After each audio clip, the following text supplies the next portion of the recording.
మత్తయి సువార్త 11వ అధ్యాయము 20 నుండి మనం చదువుకుందాం. పిమ్మట ఏ ఏ పట్టణములలో ఆయన విస్తారమైన అద్భుతములు చేసెనో ఆ పట్టణముల వారు మారుమనసు పొందకపోవటం వలన ఆయన వారినిట్లు గద్దింపసాగెను. అయ్యో కొరాజీనా, అయ్యో బేత్సైదా, మీ మధ్యన చేయబడిన అద్భుతములు తూరు సీదోను పట్టణములలో చేయబడిన ఎడల ఆ పట్టణముల వారు పూర్వమే గోనెపట్ట కట్టుకొని బూడిద వేసుకొని మారుమనసు పొంది ఉందిరి. హల్లెలూయా. యేసుక్రీస్తు ఆయన అనేక స్థలాలు తిరుగుతూ ఆయన బోధిస్తున్నప్పుడు అనేక ప్రాంతాల్లో ఆయన అద్భుత కార్యాలు చేశాడు. అనేకులు స్వస్థత, విడుదల, మారుమనసు పొందారు వాళ్ళంతా. అయితే యేసుక్రీస్తు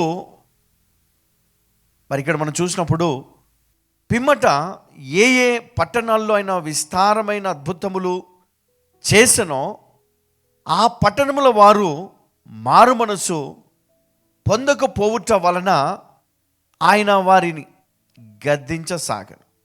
అయ్యో కొరాజినా, అయ్యో బెత్సైదా, మీ మధ్యను చేయబడిన అద్భుతములు తూరు సీదోను పట్టణములో చేయబడిన ఎడల ఆ పట్టణముల వారు పూర్వమే గోనపట్ట కట్టుకొని బూడిద వేసుకొని మారు మనసు పొంది ఉందురు. అంటే ఏ అద్భుతాలైతే ఇప్పుడు ఇక్కడ జరిగాయో, చాలా అద్భుతాలు జరిగినాయి అక్కడ, కానీ పట్టణములో మారు మనసు రాలే, మార్పు రాలే, హృదయాన్ని మార్చుకోలే, మనస్సును మార్చుకోలే, మారు మనసు పొందలే. అయితే అది చూచి ఆయన వాళ్ళని గద్దిస్తూ ఉన్నాడు. మీ మధ్య చేయబడిన అద్భుతములు తూరు సీదోను పట్టణములో చేయబడిన ఎడల ఆ పట్టణముల వారు పూర్వమే గోనపట్ట కట్టుకొని వారు ఏం చేసేవారంట, బూడిద జల్లుకొని ప్రార్థించేవారు, మారు మనసు పొందేవారు. అంటే ఈ రోజుల్లో కూడా దేవుడు అనేక అద్భుత కార్యాలు చేస్తూ ఉన్నాడు. అనేక సూచక క్రియలు, విడుదల. మరి మనం చూసినప్పుడు మన జీవితం మారటం లేదు. ఇంకా దేవుడు గమనిస్తాడు, దేవుడు చూస్తాడంట. కొంతమందికి దేవుడు ఎంతగా బోధిస్తాడంటే మనం ఊహించని విధముగా వాక్యం ద్వారా మనతో మాట్లాడుతూ ఉంటాడు. ఆ వాక్యం మనం విన్నప్పుడు కూడా మనం గ్రహిస్తాం. విన్నప్పుడు మనం గ్రహిస్తాం, ఇది నా గురించే చెప్తున్నాడు, దేవుడు నా కోసమే మాట్లాడుతున్నాడు. కానీ ఆ తప్పును మనము విడిచిపెట్టడానికి ఇష్టపడం. అంటే మారు మనస్సు, మార్పుని ఇష్టపడం, యాక్సెప్ట్ చెయ్యము. ఇదిగో దేవుని మాట ఏంటంటే నువ్వు మారు మనసు పొందితే, నువ్వు ఒకవేళ నీ పాపాన్ని కనుక ఒప్పుకొని విడిచిపెట్టి నీ హృదయాన్ని మార్చుకొని, నీ మనస్సును మార్చుకొని ఆయన తట్టు తిరిగితే ఆయన నీకేమిస్తాడు? నిత్య జీవము. కానీ మనం ఏం చేస్తున్నాం? నిత్య జీవం నాకు వద్దు కదా, నిత్య జీవం నాకు వద్దు, పరలోకం నాకు వద్దు, నాకు ఈ లోకములో ఈ పాపమే చాలా బాగుంది కదా, ఇక్కడ ఈ లోకములోనే ఈ శరీరంతో చేసే పాపము నాకు నచ్చింది, ఈ లోకములో ఈ లోకానుసారంగా జీవించుటయే నాకు నచ్చింది. కానీ దేవుని వాక్యం ఏం చెప్తుంది? నువ్వు జీవితాన్ని మార్చుకోవాలంట, నూతన పరుచుకోవాలి, న్యూ లైఫ్ని నువ్వు స్టార్ట్ చేయాలా. అయితే ఇక్కడ ఈ పట్టణాల్లో ఆయన సంచరించి ఎన్ని బోధలు చేసి ఎన్ని అద్భుతాలు చేసినా వారు మారు మనసు పొందకపోవట ఆయన కోపం వచ్చింది కదా. ఆయన ఏమన్నాడు? ఆయన వారిని ఇట్లు గద్దింపసాగెను. ఏమని? అయ్యో కొరాజీనా, అయ్యో బెత్సైదా, మీ మధ్యను చేయబడిన అద్భుత కార్యములు తూరు సీదోను పట్టణంలో చేసిన ఎడల ఆ పట్టణము వారు పూర్వమే గోనపట్ట కట్టుకొని బూడిద వేసుకొని మారు మనసు పొందుదురు. 22 చదువు. విమర్శ దినమందు మీ గతి కంటే, చూడండి, విమర్శ దినమందు మీ గతి కంటే తూరు సీదోను పట్టణముల వారి గతి, తూరు సీదోను పట్టణముల వారి గతి ఓర్వదగినదై మీతో చెప్పుచున్నాను. హల్లెలూయా. అంటే ఇక్కడ ఏంటి ఆయన ఉద్దేశం ఏంటి? ఇప్పుడు ఒక నలుగురు ఉన్నారు ఇక్కడ. ఆ నలుగురిలో ఇద్దరు మారు మనసు పొందినారు. వారు విని వాళ్ళు ఏంటి, ఆ పట్టణానికి రాలేదు. అంటే యేసుక్రీస్తు ఆ పట్టణానికి వెళ్ళలేదు అనుకుందాం. ఆ పట్టణానికి వెళ్ళలే, కానీ వాళ్ళకి ఏముంది, ఆశ ఉంది. వారు అక్కడి నుంచి వచ్చి ఈ పట్టణంలో యేసుక్రీస్తును వెతికి ఆయన దగ్గరికి వెళ్ళి ఆయన బోధలు విని వారు మారు మనసు పొంది ఉండొచ్చు.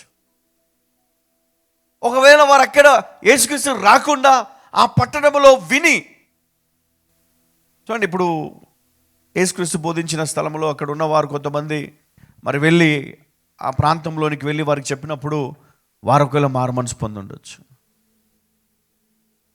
కానీ ఆయన సంచరించి ఆయన అద్భుత కార్యములు చేసినటువంటి పట్టణాల్లో, ఆయన బోధించిన పట్టణాల్లో మారు మనస్సు కనపడనప్పుడు ఆయన వారిని ఖచ్చితంగా గద్దించాడు. ఎందుకంటే సమయము వచ్చినప్పుడు నువ్వు మారు మనసు పొందాలా, లేదా సమయం వెళ్ళిపోయింది అనుకోండి, నువ్వు మారు మనసు పొందినా ప్రయోజనమో ఉండదు. ఒక అవకాశం వచ్చింది అనుకుందాం, మనకు కొన్ని వచ్చిన అవకాశాలను మనం త్రోసివేస్తాం. దేవుడు ఇచ్చే అవకాశాలు, కొన్ని అవకాశాలు దేవుడు ఎట్లా ఇస్తాడంటే, ఒక ఉద్యోగం ఉంటుంది.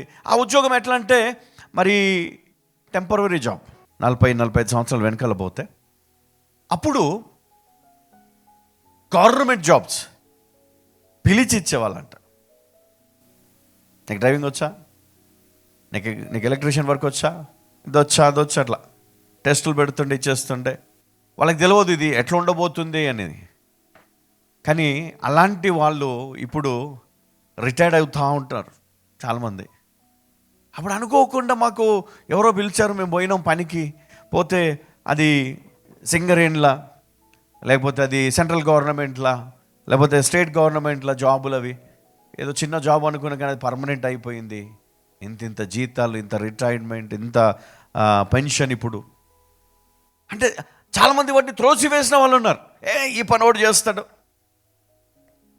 ఈ పని ఒకటి చేస్తాడు. ఆ డ్రైవింగా ఏమొస్తుంది, లేకపోతే తట్టమోయలా ఏమొస్తుంది. ఇట్లా చాలామంది ఏం చేశారు, దాన్ని రిజెక్ట్ చేసిన వాళ్ళు ఉన్నారు. కానీ ఎవరైతే రిజెక్ట్ చేశారో వారు అక్కడే ఉన్నారు, ఎవరైతే దాన్ని యాక్సెప్ట్ చేశారో వారు ఆశీర్వదించబడ్డారు. యేసుక్రీస్తును యాక్సెప్ట్ చేసిన వారు మరి పరలోక సంబంధులుగా మారిపోయినారు. కానీ ఎవరైతే రిజెక్ట్ చేసినారో వారు ఇంకక్కడే ఉన్నారు. వారి పరిస్థితి అలాగే ఉంది, చీకటిలో, అంధకారములో. అందుకే ఇక్కడ మారు మనసు పొందక మరి ఆ పట్టణము ఉన్నప్పుడు ఆ పట్టణాలను చూసి ఆయన ఈ విధంగా గద్దించాడు. హల్లెలూయా. మీకంటే వారు నయము. ఒకవేళ వారి దగ్గర ఈ అద్భుతాలు జరిగి ఉంటే, నేను కనుక అక్కడికి వెళ్ళుంటే, ఈ అద్భుతాలు వారి జీవితంలో జరుగుంటే వారు మారు మనసు పొందేవారు, వారు నాకు లోబడి ఉండేవారు. కొన్నిసార్లు దేవుని విలువ తెలియదంట, కొన్నిసార్లు దేవుని సంఘం విలువ తెలియదంట, కొన్నిసార్లు దైవజనుని విలువ తెలియదంట ప్రజలకు. ఎందుకంటే మన దగ్గర ఉన్నప్పుడు మనకు అర్థం కాదు కదా. కొన్నిసార్లు మన దగ్గర ఉన్నప్పుడు మనకు అర్థం కాదు. ఈ ఆత్మీయ జీవితం అట్లాంటిది, ఆత్మీయ అభిషేకం అట్లాంటిది. దేవుడు మరి యేసుక్రీస్తుని లోకానికి పంపినప్పుడు లోకము గుర్తించలే ఆయనని. కానీ ఎవరైతే గుర్తించి వారి జీవితాన్ని బాగు చేసుకుంటారో మరి వారి పట్ల దేవుడు ఎంతో సంతోషము కలిగి ఉంటాడు. హల్లెలూయా.